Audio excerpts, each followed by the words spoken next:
That's your classic mark, right? The con artist mark is vulnerable and wants something desperately.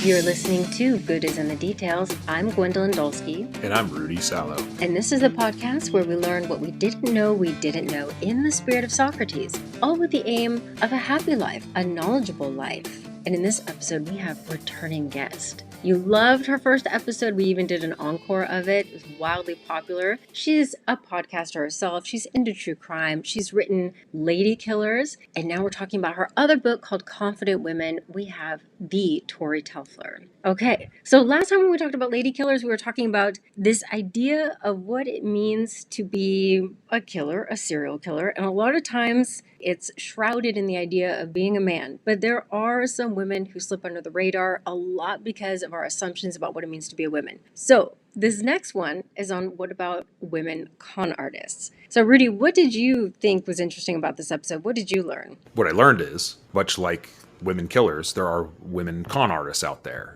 You know, crime and fraud doesn't really matter what sex you are. It all comes down to the type of individual you are and whether or not you are going to take advantage of other individuals. What I liked about this episode was when we actually got into, in the very, very beginning, Gwen, when you brought up the question about the multi-level marketing. And we got into the discussion of, well, what is that?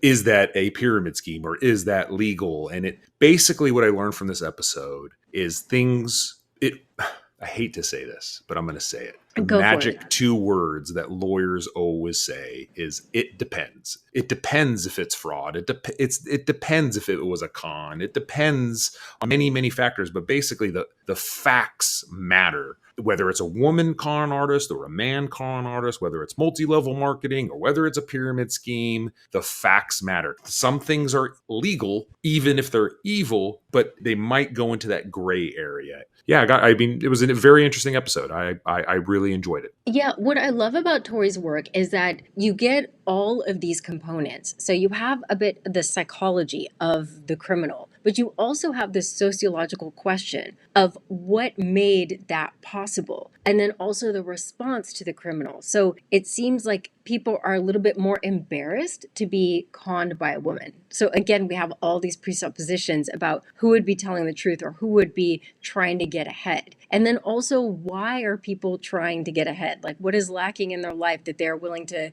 lie, cheat, and steal in order to get to it? So there are all of these questions there. And like you said, with MLM today, or even fake news or deep fakes, like it's really important that we kind of figure out fact from fiction, or if something sounds too good to be true. And so it's really, really relevant to how we're trying to sort out information in our own lives today. And I should throw out there, Rudy, so we put together an online course for learning how to podcast, and our next one coming up is going to be about critical thinking. And this is the kind of dive we want to do in figuring out, using our critical thinking skills, how we can sort out what is true, what is expert, what is opinion, what is fact. And all of that really comes through really nicely in Tori's work. I agree. I think this is a nice episode about a direction that we are doubling down on. I mean, our podcast has always been about critical thinking skills, and those skills,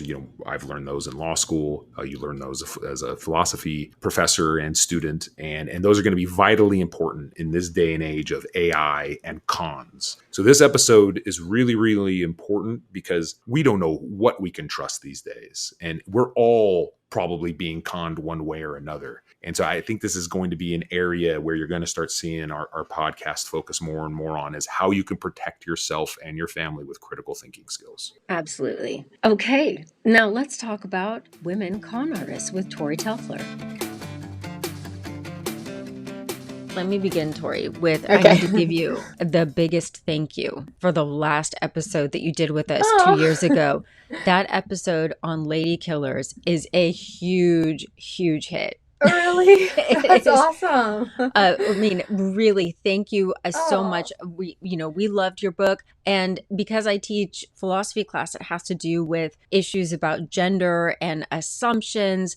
We're always working on how do we do a deep dive with our critical thinking skills. And the students also love that episode because there are so many things that they didn't realize would go into the process of how do you fall under the radar with these big crimes, like, or what are the assumptions when it comes to punishment, sentencing, Yeah. getting caught, and they really, really enjoyed it. So thank Oh, you. good. I'm so glad. That's very happy to hear. They also love hearing, Rudy, your tale about being terrified by the Night Stalker. That's always interesting for everyone. Yes. Oh, good. I'm glad my PTSD is making people You have think that to often. So. turn your trauma into profit, right? It's the American way.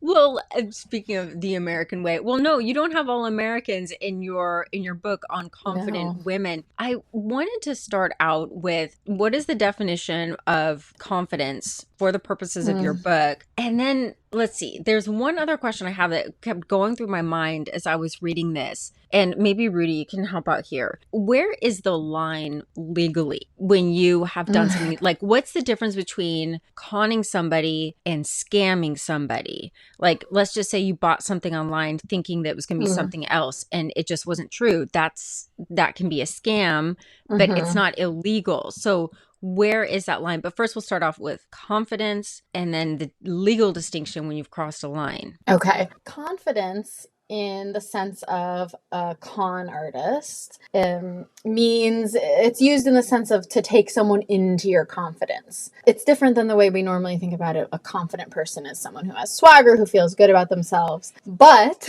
that second definition is also very much a part of conning. Con artists tend to be very confident people. In fact, I don't think I could name an insecure one. I mean, you really have to believe in yourself and your story and your personas in order to pull these things off. But when you are conning someone, you're taking them into your confidence. So you're drawing them close, bringing them into your world, so to speak. Confidence in that sense obviously doesn't have to mean a lie. Like I take my husband into my confidence. You know, when you're making a new friend, you do that by telling them about yourself, maybe sharing secrets. But in the case of con artists, the confidence, quote unquote, that we're talking about usually is a lie. It's a fake story about a a billionaire or whatever, a secret identity or something that's just not true. Okay. And then where is that line when it's illegal? Well, in the case of a fortune teller con artist, there's one in my book. The line is, it's not illegal to tell fortunes, even if you're totally faking it. Even if you are completely making up everything you tell your client, that is not illegal. However, once you take their money and promise to return it and don't, then that's illegal. And that'll get the feds involved. So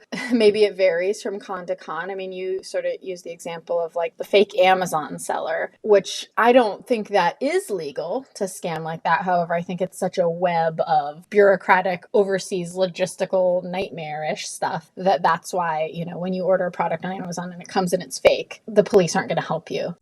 But I don't think anyone thinks that's super legal. I mean, I'm not a legal expert here, but I would say the line is murky, but it gets pretty clear once large amounts of money are being not returned to people. It was making me think about this book that I read. Rudy, I was telling you about this a little bit earlier in the year called Hey Hun. And it is a book by a woman who had worked in a very popular multi-level marketing. And she was giving all of the details of the behind the scenes of how you talk these women into participating in this. Oh, wow. And the overwhelming majority of women don't make any money. They just end up, it's a type of Ponzi scheme, really, but it wasn't illegal. But women were giving all of their money and all of their time and spending all of their money in order to appear like they were at the top. And it was all just to get other people to buy in. So that's why I was thinking, wait a minute, where is the legal line? But I guess with the example of the fortune teller, so if I were to go to a palm reader, at a fair or something, and I give my money over for that, that's not illegal. That's not problematic. But the line is, as one of the women in here, they said, give me $5,000 and then I'll give it back to you as proof that everything else will eventually come back to you, and then they keep taking the money. Yes, exactly. If the fortune teller, if the palm reader at the fair said, I'm actually going to need you to give me $1,000 right now, and I'm just going to keep it for you and have it cleansed by the Archangel Michael, and then I'll return it to you on Wednesday or something like that. Now we're getting into, okay, I think it's fraud, or I forget what the legal term is, but Yeah, a crime. it would be fraud. Fraud. That is correct. And just so you know, the legal lines are not very clear. That's why, like, there's been, what is it? Herbalife, right? Okay, Herbalife has been investigated. They've been investigated multiple times over multiple decades, and they've never been found to be a pyramid scheme. So what we're talking about here is there's multi-level marketing, which is actually legal, and then there's illegal pyramid schemes, and the line's very blurred. Right. It's fact intensive. It's what may seem illegal is actually legal. It's very blurry. So that's why, like, it's not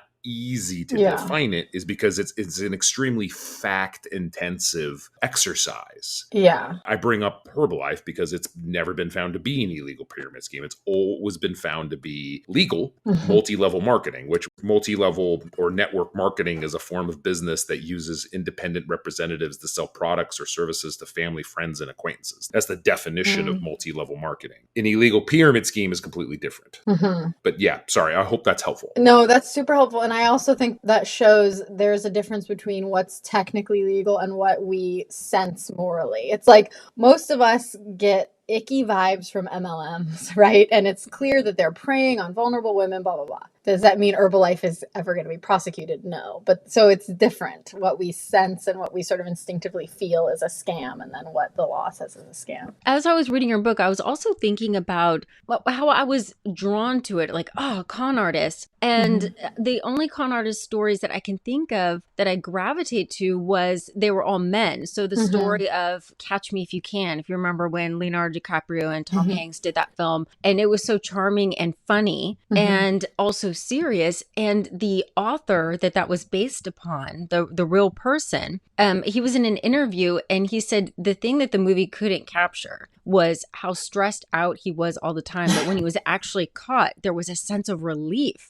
And then there's other films like The Talented Mr. Ripley or Ocean's 11, where we kind of enjoy watching the lie. But then I realized these are all men. So what is it about the women that is different, or is that a factor that's different from male con artists? Yeah, I mean, all our famous ones are men, which was, of course, part of how I pitched this book to my publishers. The women are different, I would say, sometimes in scale, in that they sort of instinctively know that they're not going to be able to pretend to be a surgeon or sell someone the Brooklyn Bridge, which are famous cons that famous male con artists have pulled off. Because, I mean, it's sort of the glass ceiling problem of con artists. Like, female doctors already have a hard enough time being believed, much less fake ones. So it's like they tend to gravitate towards a smaller, more domestic sphere of cons because they know they can succeed better there. But that being said, I find them just as daring. Honestly, they scam people out of just as much money. I mean, these women some of them are getting millions of dollars. One of them was getting millions of dollars from celebrities. Like, it's not that they're doing small potatoes cons, but they do tend to act in these more classically feminine roles that they are then better at. Does that make sense? Than if they tried to pretend to be like an Air Force pilot or something. It would be a harder con to pull off. For a woman. In your introduction, you wrote something that I thought was interesting. It was, but perhaps there's a darker reason we cheer on the con artist. Secretly, we want to be her.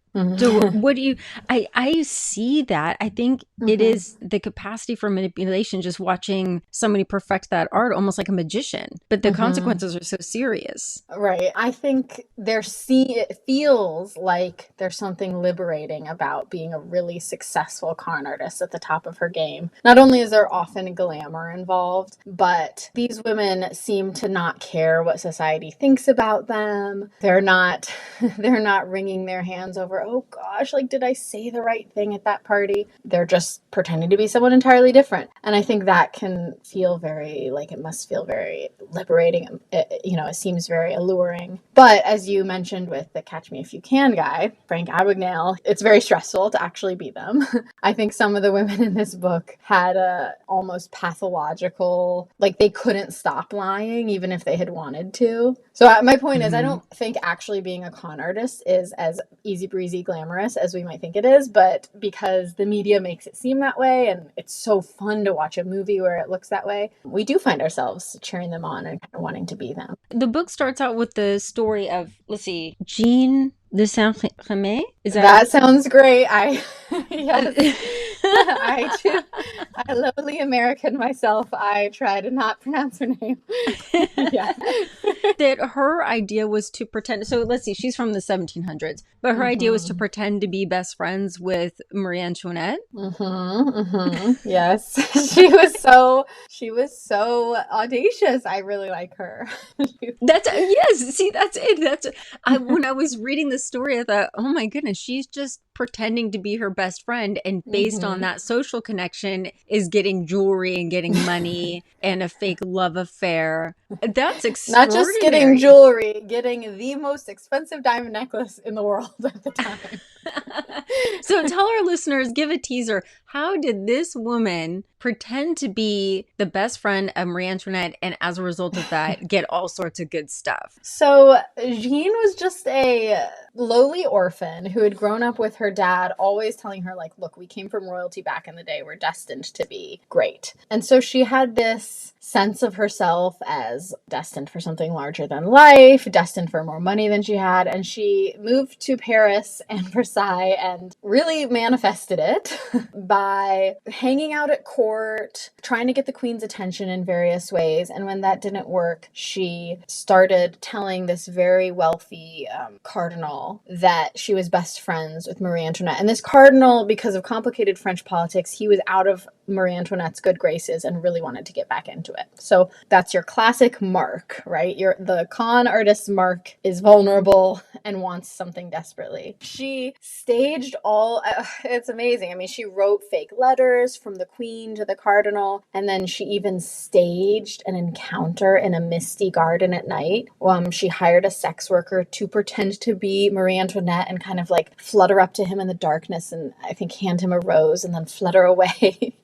And this gullible man bought into it because it was what he wanted. This is like his dream is coming true. The queen is not only accepting him again, but like kind of seems to be into him. So it's feeding his ego. And anyway, to make a long, complicated French story short, she convinces him to buy the queen this necklace, which is just this absurdly expensive thing with diamonds pouring down the front and the back. And our con artist, she literally physically gets the necklace and runs away with it as the con kind of crumbles behind her. She manages to get the jewels over to England. She does go to prison for a while and she is made fun of in the press, but she mysteriously escapes and runs away to England and lives a few more years before dying by falling out of a window. So it's not exactly a happy ending, but it is a very successful con, and some historians have linked it to the French Revolution. I mean, not as like the only reason, of course, but the way it tarnished Marie Antoinette's image in the press further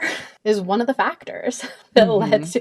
So you can kind of draw a line between this scrappy orphan girl and the French Revolution, which just shows you the power of the con artist. That's something I really liked about your book. It was historical as well. Like we're going through time and different issues. Well, that's one of the things I think I wanted to ask. What is it that the women had in common? Because it seems like it was a mix of an economic pressure and then that human desire to just be more and to be the most famous and the most seen and to be the wealthiest. It was the economic condition connected with that drive, and then also the pathology. Like all of those elements have to be in place, because we can all imagine having maybe not be in the best conditions and also wanting more, but that wouldn't drive us into this situation. So it seems to be like this mix of all three. It's definitely a mix. The pressure to make money, the feeling feeling like you're destined for greatness. I will say there are a couple women in here that,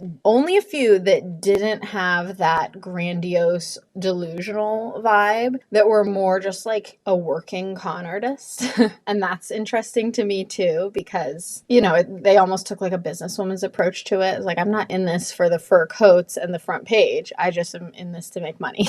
This is how I'm going to do it. But definitely the majority of them had this, almost this fantasy element, these visions for themselves, I guess, and this sense of themselves as like almost a fictional character, or characters, because some of them had many personas, which there is something a little pathological in that to me. You know, it's they get divorced from reality pretty quickly, and then it's too late to stop, and that's when you see it balloon into something that they do end up in prison for sometimes. Yeah, they have to keep it going. Is that a difference, or what is the difference that you saw between the con artists and the women who were killers or serial killers? Because it seemed to me that the serial killers, that there was this, it was also almost always domestic, and from what I remember, and that there was a sense of survival there. It was different, but with the con artists, you don't have that same sense of survival. It's not just getting by; it's the fun and also the desire to be having a higher social status at any cost. Yeah.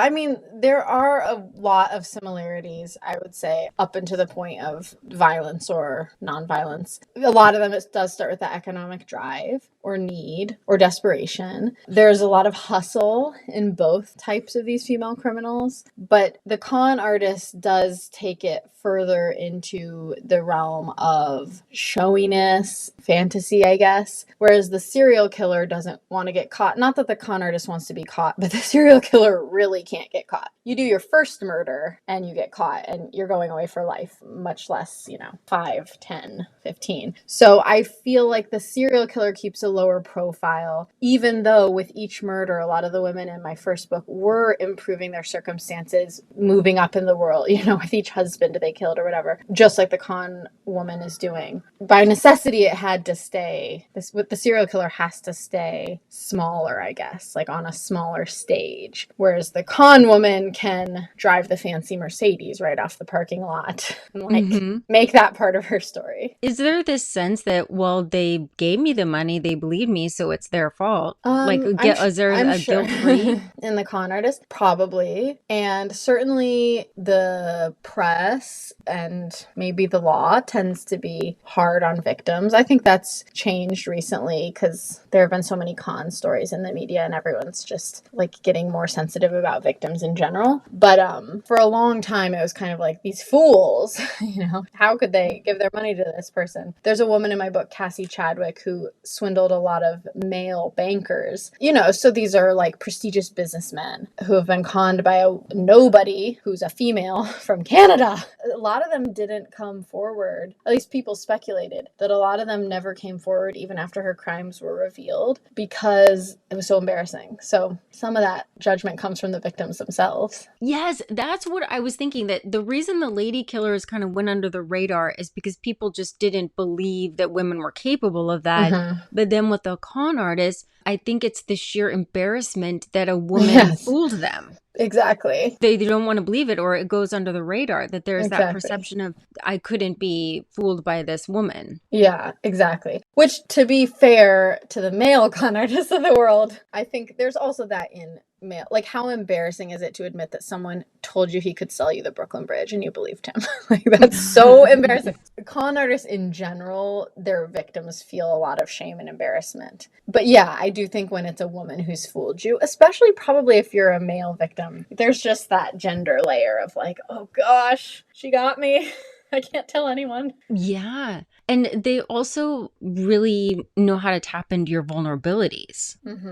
Oh, yes. That's one of And their... so that's, what was it? The chapter that was talking about, the fortune telling or talking to the dead, that they really knew how to tap into somebody's loss and grief. And that's complicated and, of course, legally gray because a lot of these con artists, like the spiritualists, I think you're talking about, they really helped people. If you are really grieving your brother who died in the Civil War, The spiritualists were really big around then for obvious reasons, because there were suddenly tons of dead people. You're really grieving your brother, and this woman comes along, you pay her for a seance, and oh my gosh, your brother appears in the room and he has a message for you. And like, it makes you feel so good, and you go the rest of your life believing that that was real. How do we morally feel about that? Even if I come along and tell you that was a complete fake, she had a paper mache person. If I come along and tell you that was completely fake, she had a paper mache ghost, none of that was real.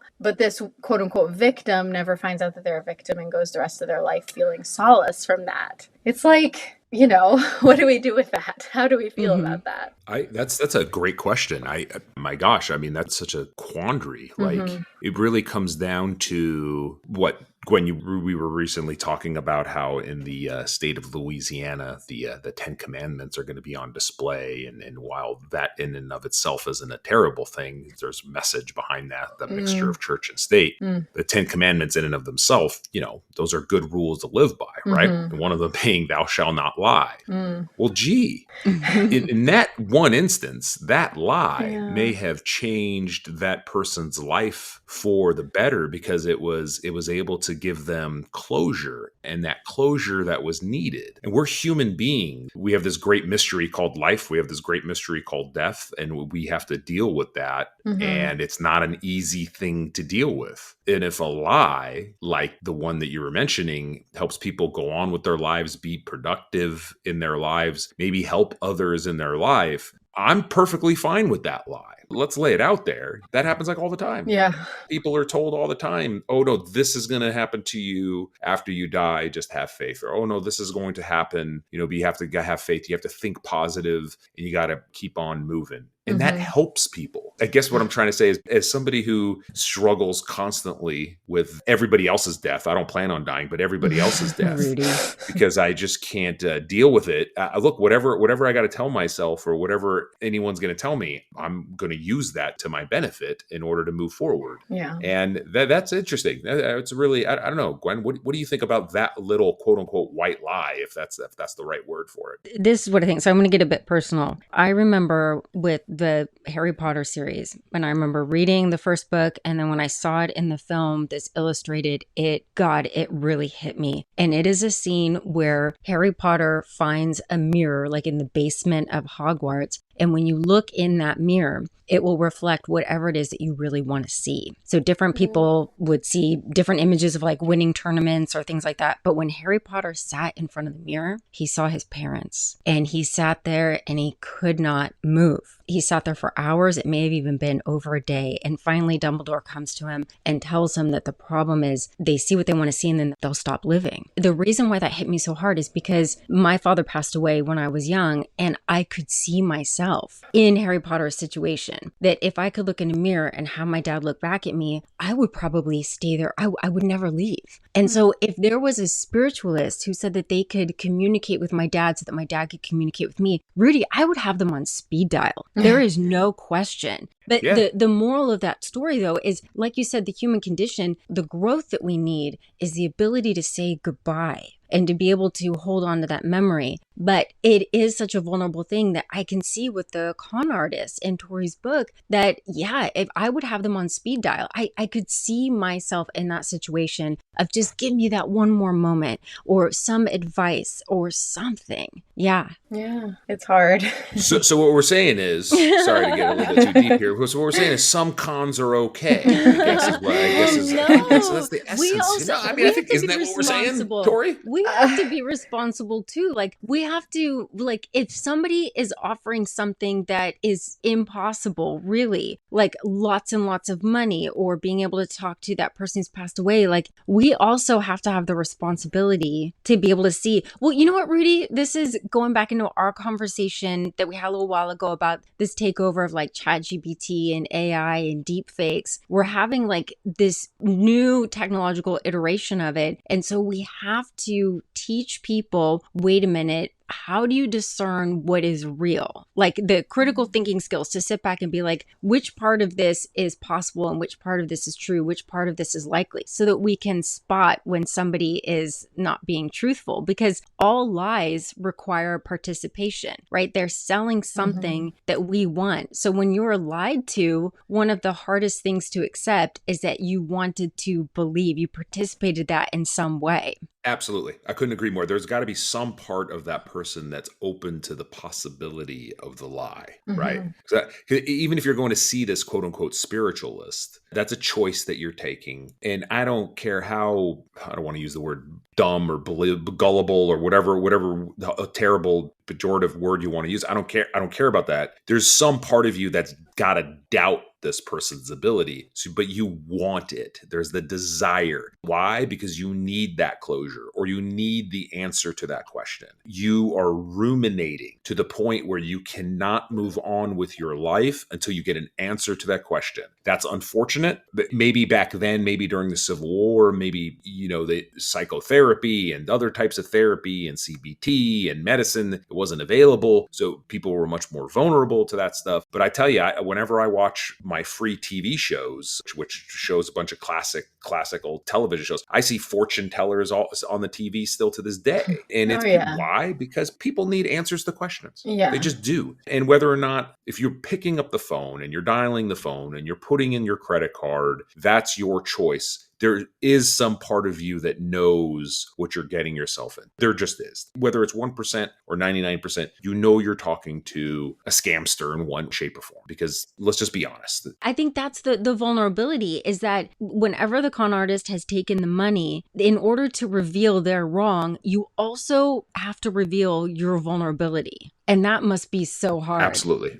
Absolutely. Absolutely agree with you. And I mean, and you're right, tying this to like how important critical thinking skills are going. Critical thinking skill. Actually, this episode, Gwen, you just did a great job. This episode is so relevant to today, because look at the AI fakes. Look at this next phase of generative AI with the video, and you don't even know if you're talking to a robot. We are going to be entering into like the most intense phase of cons and scams ever in human history. You do need the critical thinking skills in order to discern what is real and what isn't, right?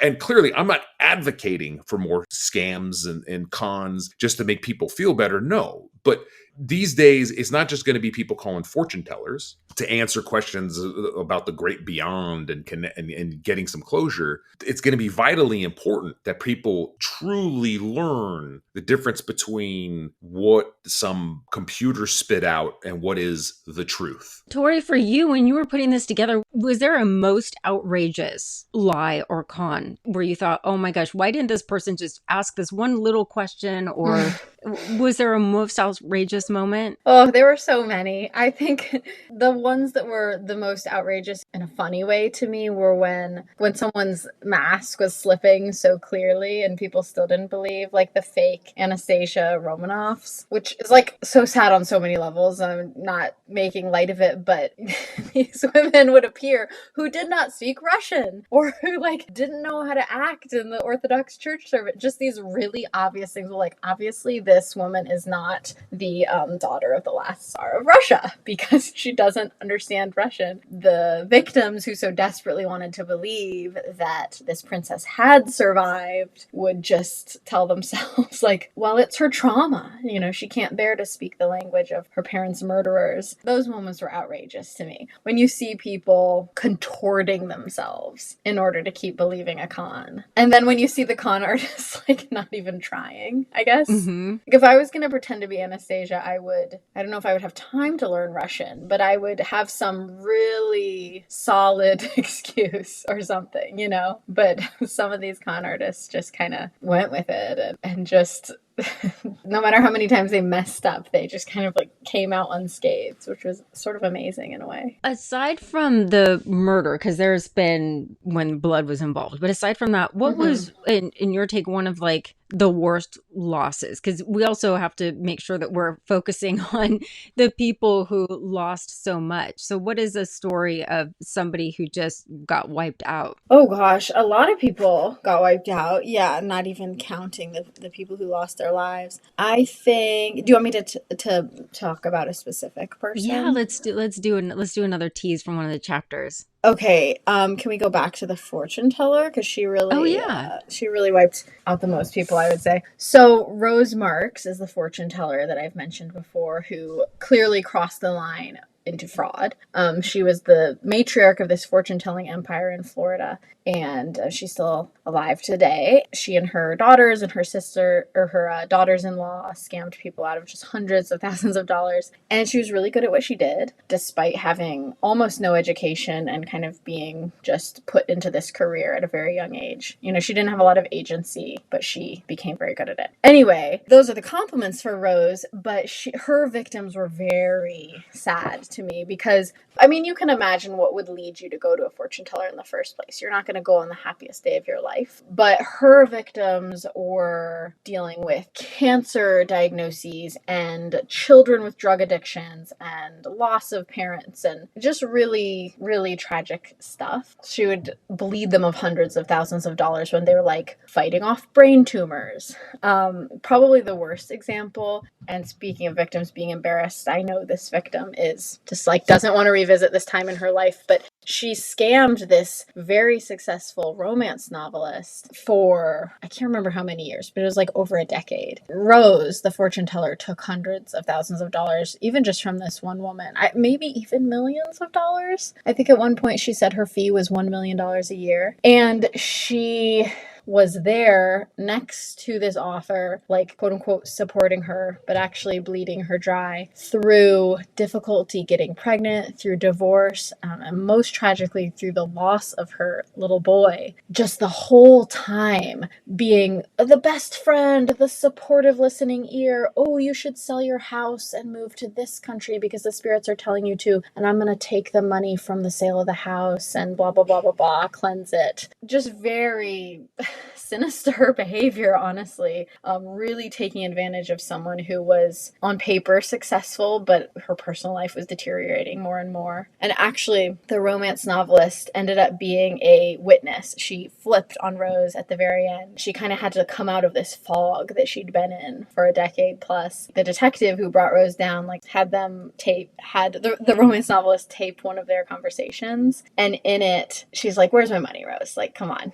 All the money that you were holding and that the archangel was guarding. And Rose says, the fire, the 9/11 fire, it's all gone. Implying that the money was vanished on 9/11, which is just so wacky and audacious. And of course, by this point, our romance novelist, like, the scales have been stripped from her eyes and she sees this woman for the con artist she is. But that was how she tried to weasel out of it at the very end, is just like a bigger lie than any she'd said yet, you know, like, "Oh, I'm sorry, it burned up in the World Trade Center." Yeah, I think that's one of the tragic things is that even when somebody is brought to justice, when they're found out as being a con artist, it's not as though you get your money back. No. I mean, she's had to pay some restitution and blah, blah, blah. She self-published a dictionary in prison, and the proceeds are, I think, supposed to go to victims. And, you know, I mean, this happens with serial killers too. It's like you're just not going to get back what you lost, even if there is some gesture at that from the law. It's really rough. And what made you want to focus on this topic after Lady Killers? Well, I was tired of murder. That's fine. I'm sorry. I don't mean to interrupt. Did you say you're tired of murder? Because everyone else in this country is It's still still obsessed with true crime. What is going on, Tori? I don't know. And how did you evolve? Because I'm still. evolve? It's amazing how popular it's. I know, it really is. It's like, oh, great, we have a new documentary about John Wayne Gacy. How fresh! Oh, here comes another one about Ted Bundy. You know, it's all started to annoy me, even though I'm part of the problem.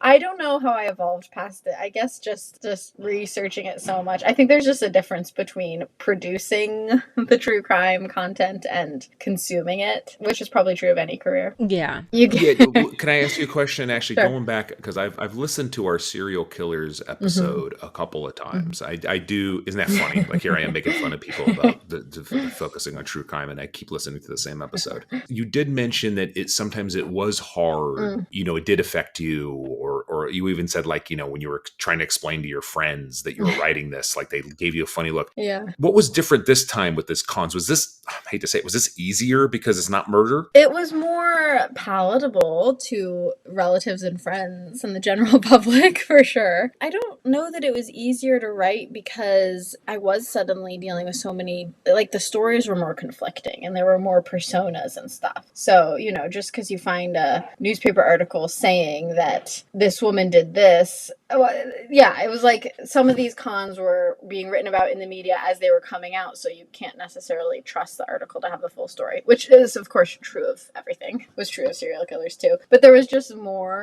more storylines, I guess, so maybe a little harder to research. That being said, I did go more modern with this book, which made it easier to research. It wasn't a wildly different experience, though, I will say. Like, it was a lot darker than I thought it would be. I thought it was just going to be romps of diamonds and fur, and it was like, oh wait, these, like, the victims are also extremely tragic. I'm not saying, I think probably it's worse to be murdered, but like there's still a lot of pathos in the victims, still a lot of pathology in the criminals. These weren't like good people. Yeah, look, obviously, murder is the ultimate Sure. crime, right? Loss of life, Yeah. et cetera, and there's ramifications to the family and people that are around to the murder victim, and hopefully they got an answer. What's probably worse is that if somebody goes missing. But financial crimes should not be dismissed in any way, shape, or form. The impact of the financial crimes, the duping, the people that feel duped, the economic impacts. There's probably a lot of people that went off and,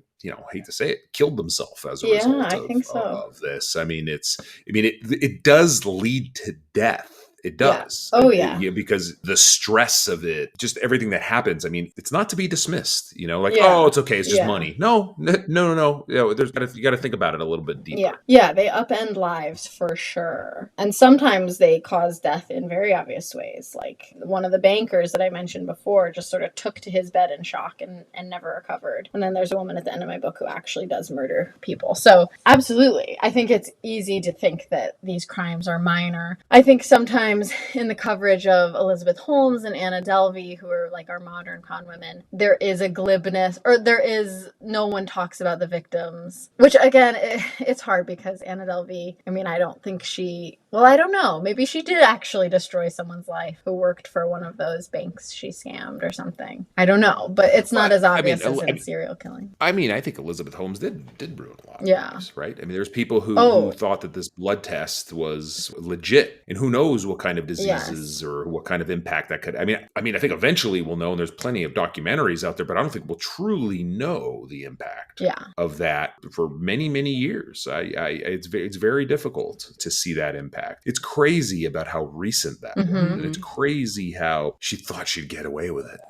But maybe that's because she believed it too. At the same time, there's this crazy startup culture where you got to fake it till you make it. You literally just have to fake it till you make it. Unfortunately, she couldn't fake science. So that's the one thing, like literally when you're talking about blood and you're talking about medical science, you can't fake it till you make it. No, you really can't. That story is insane. I remember I was glued to it because maybe this is kind of like what you were talking about at the beginning, Tori. It's not, I don't know that I wanted to be her, but I was just fascinated by everything of how she pulled it off and got so much money and then changed her style and changed her voice. Oh, yeah. And so I was just glued to the promise and how she was trying to pull it off. And then how she changed her look again during trial. That was so creepy to me. But when you look at her, that would be an example. Like there's some pathos there. Like she is not a normal, not a normal individual at all.